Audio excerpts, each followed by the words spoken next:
नमस्कार दोस्तों, स्वागत है आपका आपके अपने चैनल अमेजिंग ज्ञान सागर में। आज की स्टोरी है ब्रह्मा जी का जन्मदिन।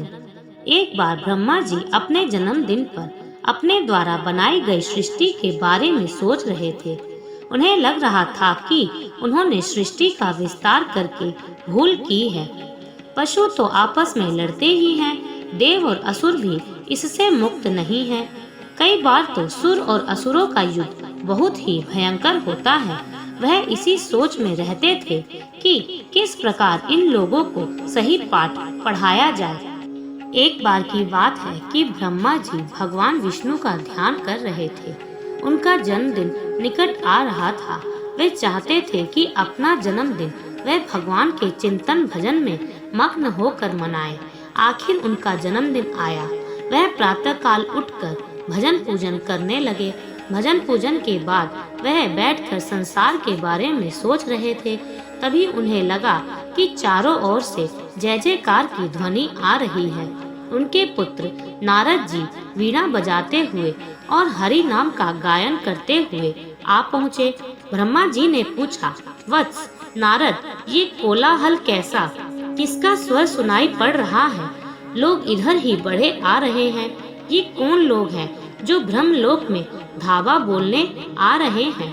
नारद जी ने कहा, पिताजी, क्या आपको पता नहीं कि आज आपका जन्मदिन है? जन्मदिन मनाने के लिए सुर, असुर, मानव और पशु योनि के प्राणी भारी संख्या में आ रहे हैं। वह आपकी जय जयकार भी कर रहे हैं। नारद जी का कथन सुनकर ब्रह्मा जी सोच में पड़ गए। अब क्या किया जाए? ये लोग तो शांत वातावरण को अशांत करने आ रहे हैं।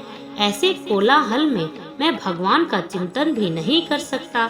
यह सोचकर उन्होंने नारद से कहा, वीणा पाड़ी, इन लोगों को रोको, समझाओ, सबको यहाँ मत आने दो।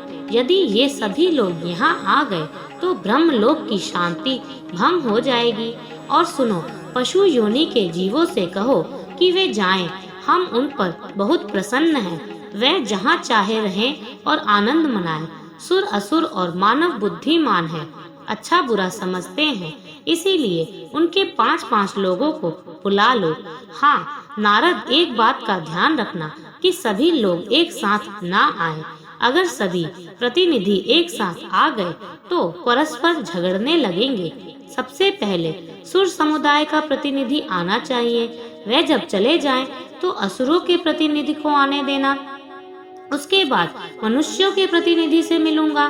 ब्रह्मा जी की बात सुनकर नारद जी ने कहा, पिताजी, ऐसा ही होगा। सबसे पहले देवताओं के प्रतिनिधि ब्रह्मा जी के पास गए और बोले, प्रजावत्सल, आज आपका जन्मदिन है। हम सब देवता आपको बधाई देने आए हैं। आपसे प्रार्थना है कि हमें कुछ ऐसा उपदेश दे जिससे हमारा जीवन धन्य हो। ब्रह्मा जी ने देवताओं की बात सुनी, फिर आंख बंद करके कुछ सोचा। उसके बाद कहा, जाओ, दमय जीवन बिताओ। इसके बाद असुरों की बारी आई। असुरों ने भी ब्रह्मा जी का गुणगान करके कहा, पितामह, हमें कुछ भी ऐसा आशीर्वाद दे कि हमारा कुल उन्नति करे, हम लोग सुख से रहें। ब्रह्मा जी ने उन्हें भी द की सीख दी। अब मानवों की बारी थी। नारद जी ने मानवों के प्रतिनिधि से कहा, जाओ, ब्रह्मा जी से तुम लोग भी आशीर्वाद ले लो। मनुष्य का प्रतिनिधि मंडल भी ब्रह्मा जी के सम्मुख उपस्थित हुआ। प्रार्थना की उनका भी कुछ इस प्रकार मार्गदर्शन किया जाए कि धरती पर मानव प्रसन्नता पूर्वक रह सके।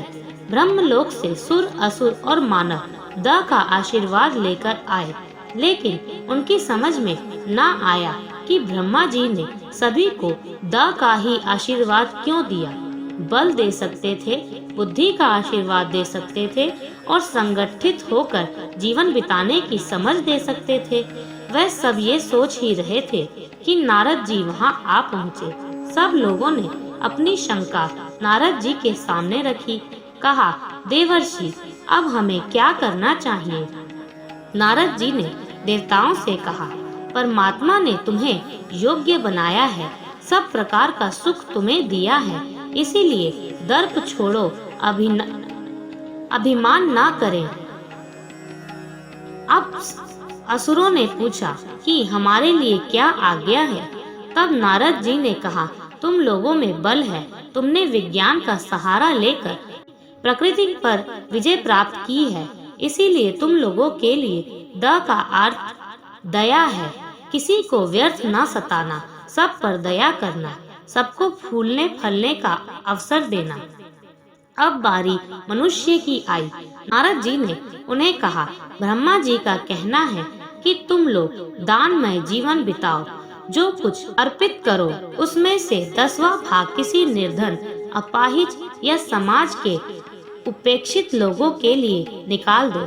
अगर तुम्हारे पास पैसा है, बल है, तो लोगों की भलाई के लिए तालाब खुदवाओ, धर्मशाला बनवाओ, जहाँ पार्थिक विश्राम कर सके। इस प्रकार ब्रह्मा जी ने देव, असुर और मानव सभी को द का वरदान देकर जन्मदिन मनाया।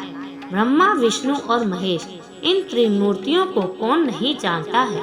एक और जहाँ ब्रह्मा जी को सृष्टि का रचयिता माना जाता है, तो वहीं भगवान विष्णु को संसार का पालनहार और भगवान शिव को संहार का देवता माना जाता है।